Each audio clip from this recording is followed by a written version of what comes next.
हर हर महादेव, जय भोलेनाथ। नमस्कार, मैं साधना पांडे मार्गदर्शन पे आपका स्वागत करती हूँ। मैं बात करूँगी कल महादेव का अभिषेक करने के बारे में। देखिए, सामान्यतया हम सभी अभिषेक करते हैं, लेकिन आज जो अभिषेक है वो विशेष अभिषेक है और यह तब किया जाता है जब सोम प्रदोष पड़े, यानी कि सोमवार या शुक्रवार को जब प्रदोष पड़ता है तो इसका महत्व और अधिक बढ़ जाता है। वैसे हर दिन के हिसाब से अलग अलग प्रदोष का महत्व बताया जाता है, लेकिन सोमवार या शुक्रवार को जब भी प्रदोष पड़े तो आप इस अभिषेक को कर सकते हैं। दोस्तों, इच्छा पूर्ति अभिषेक कहा जाता है और जो बातें मैं बताने जा रही हूँ वो यूं ही नहीं बताने जा रही हूँ, हवा में नहीं बोलने जा रही हूँ। ये शिव पुराण के अनुसार उसमें बताया गया है। आप सभी पढ़ते होंगे और इस बात को जानते होंगे, लेकिन किस विधि से करना है। देखिए, कहा जाता है कि जब आप भगवान से कुछ मांगते हैं, जब आपकी कोई कामना होती है तो कामना परक पूजा विशेष होती है। एक तो शुभ मुहूर्त में करना होता है, मुहूर्त का बहुत ज़्यादा ध्यान रखना होता है और जो नियम होते हैं शास्त्रों के अनुसार वैसे करना होता है। और यदि आपको इस तरह से, यानी भगवान से कुछ भी नहीं चाहिए, सिर्फ उनकी कृपा पात्र बनना चाहते हैं, तो आप अभिषेक पूजा कुछ भी करना चाहते हैं तो उसमें बहुत अधिक नियमों में बंधने की आपको बिल्कुल भी आवश्यकता नहीं है। तो आज का जो आपका वीडियो है वो आपकी इच्छा पूर्ति, मनोकामना पूर्ति का ये विशेष अभिषेक है। कैसे करना है, क्या करना है, ये सुन लीजिए। सर्वप्रथम तो आप ये जानिए कि मैं हर प्रदोष को आपको ये बताती हूँ कि आप शाम के समय मंदिर जाइए, अभिषेक कीजिए, लेकिन इस उपाय को आपको सुबह 4 बजे से लेकर के और आप शाम को 8 बजे तक ये उपाय कर सकते हैं। ध्यान रखिए, सुबह 4 बजे से, यानी कल 14 तारीख को 4 बजे सुबह से लेकर के शाम को 8 बजे तक किसी भी समय आप ये अभिषेक कर सकते हैं। कारण ये है कि कल सर्वार्थ सिद्धि योग बना हुआ है और सोमवार जो कि महादेव का दिन है, चंद्रमा का दिन है, विशेष प्रिय दिन माना जाता है महादेव का। जब सोमवार के दिन प्रदोष पड़ जाए तो सोने पे सुहागा होता है, उस दिन ही ये विशेष अभिषेक किया जाता है, या फिर शुक्रवार के दिन पड़ने वाले प्रदोष पे ये उपाय किया जाता है। दोस्तों, करना ये है कि आपको संपूर्ण जो एक चीज़ और बता दूं कि आपको यदि प्रदोष की डेट, टाइम वगैरह सारी विस्तृत जानकारी चाहिए तो इससे पूर्व जो मैंने वीडियो दिया उसको आप एक बार चेक कर लीजिए। और एक चीज़ और कहूँगी कि आप जो है जब भी कोई उपाय करें तो उपाय की सामग्री आप एक दिन पूर्व ही इंतज़ाम कर लें, जैसे कि बेलपत्र वगैरह, क्योंकि बेलपत्र तो शायद जानते भी होंगे कि आप प्रदोष के दिन, सोमवार के दिन नहीं उतारा जाता है पेड़ से, तो आपको पहले ही तोड़ के रख लेना है।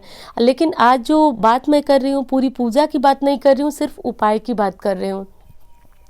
देखिए, आज आपको क्या करना है कि आपको गाय का कच्चा दूध ले लेना है। कितना दूध ले लेना है, तो देखिए नियम तो ये है कि आप 1.25 किलो दूध लें, लेकिन आप किसी भी कारण से सामर्थ्यवान नहीं है, आप 1.25 किलो नहीं ले पाते हैं तो आप 1.25 पाव ले लीजिए।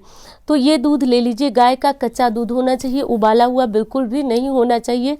अब कुछ लोग कहेंगे पैकेट का चढ़ाएं, तो देखिए नियम तो नहीं है पैकेट का चढ़ाने का, क्योंकि उसमें क्या मिला होता है हमें खुद नहीं पता होता है। लेकिन जिनके यहाँ उपलब्ध ही नहीं है वो कर लें, पैकेट के दूध से भी कर लें, क्योंकि मुझे पता है आपका जो प्रश्न होगा वो ज़रूर आएगा, तो कर लें, लेकिन उपाय ज़रूर करें। एक चीज़ कहना चाहूँगी दोस्तों कि आप इस उपाय को शायद हवा में उड़ाएं, मेरी बातों को समझें ना समझें, लेकिन जिन्होंने समझा है वो लाभान्वित हुए हैं।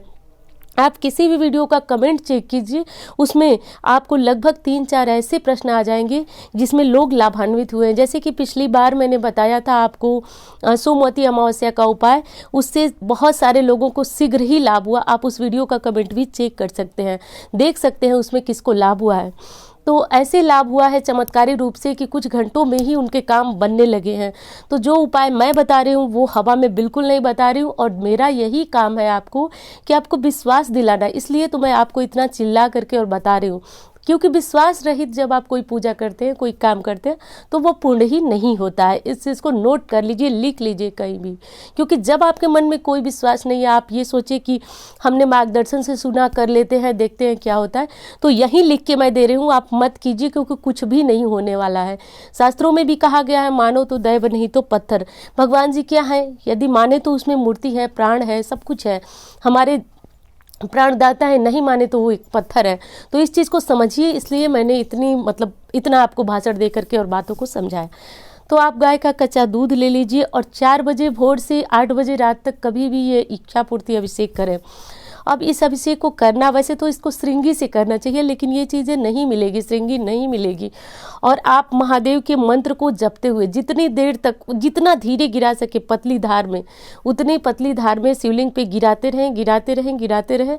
और मन में जो भी आपको मंत्र हो, महामृत्युंजय मंत्र, जैसे कि यदि आप रोग बीमारी से छुटकारा चाहते हैं तो महामृत्युंजय मंत्र का जाप करें।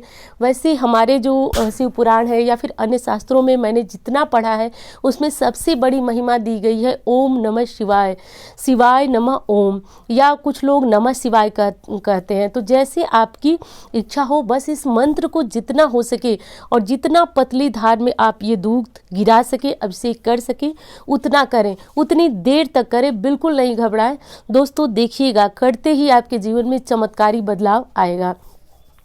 तो यदि आपके घर में लक्ष्मी की कमी है, आपके पति को नौकरी नहीं लग रही है, भाई को नौकरी नहीं लग रही है, बेटे को नौकरी नहीं लग रही है, किसी भी रिलेटिव रिश्तेदार के लिए यदि आपके मन में है कि आप उनके लिए उपाय करना चाहें तो ज़रूर कीजिए, क्योंकि अपने लिए तो सभी जीते हैं। यदि किसी दूसरे के लिए हम जिए तो ये जीवन सार्थक हो जाता है।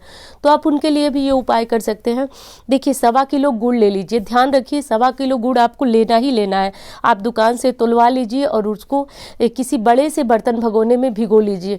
और जब ये गुड़ का मतलब शरबत बन जाए, पानी हो जाए, तो इसको क्या कीजिए कि धीरे धीरे पतली धार में शिवलिंग पे गिराते रहिए और जैसे मैंने बताया मंत्र बोलते रहिए। दोस्तों ये उपाय चमत्कारी है, दूसरे प्रदोष पे नहीं करना पड़ेगा आपको। अगला प्रदोष आते आते आपको लगेगा कि आपके काम बन चुके हैं। निश्चित रूप से महादेव वरदान देते ही देते हैं दोस्तों। इस अभिषेक का नाम ही इच्छा पूर्ति है, इसलिए इस अभिषेक को अवश्य करें। यदि आपके विवाह में विलंब हो रहा है, ध्यान रखिए विवाह में विलंब हो रहा है, तो महादेव और माँ पार्वती से बड़ा आपके कष्टों को काटने वाला अन्य कोई देवी देवता बिल्कुल नहीं है। क्योंकि शास्त्रों में बहुत सारे जोड़ियां हैं, लेकिन सबसे जो सुखी दाम्पत्य जोड़ा कहा जाता है वो महादेव और माँ पार्वती का कहा जाता है। देवादिदेव महादेव का अभिषेक केसर मिले दूध से कीजिए। दूध ले लीजिए गाय का कच्चा और उसमें केसर डाल लीजिए और उससे आप अभिषेक कीजिए। निश्चित रूप से दोस्तों आपकी कामना पूर्ण होगी, इच्छा पूर्ण होगी, इसमें दो राय बिल्कुल नहीं है। तो ऐसा कीजिए और ये मत सोचिए कि आपकी अन्य किसी समस्या के लिए आप ये अभिषेक नहीं कर सकते, लेकिन विशेष 3 प्रकार की समस्याओं के लिए मैंने ये उपाय बताया, आप इसे कर लीजिए। कहीं कर्ज है, परेशानी है, तब भी आप गुड़ वाला जो पानी मैंने बताया वो महादेव पे अर्पित कीजिए, चढ़ाइए। आप देखिए कि जीवन में किस तरह से चमत्कारी बदलाव आता है। और दोस्तों एक चीज़ और आपको कहना चाहूँगी कि यदि आपको वीडियो मेरी पसंद आती है तो एक लाइक ज़रूर करें, चैनल को सब्सक्राइब करें और मार्गदर्शन परिवार का हिस्सा बनें। और इंस्टा पे, फेसबुक पे अभी तक आपने मुझे फॉलो नहीं किया तो आप फॉलो ज़रूर करें। मिलती हूँ इसी तरह की वीडियो के साथ। धन्यवाद।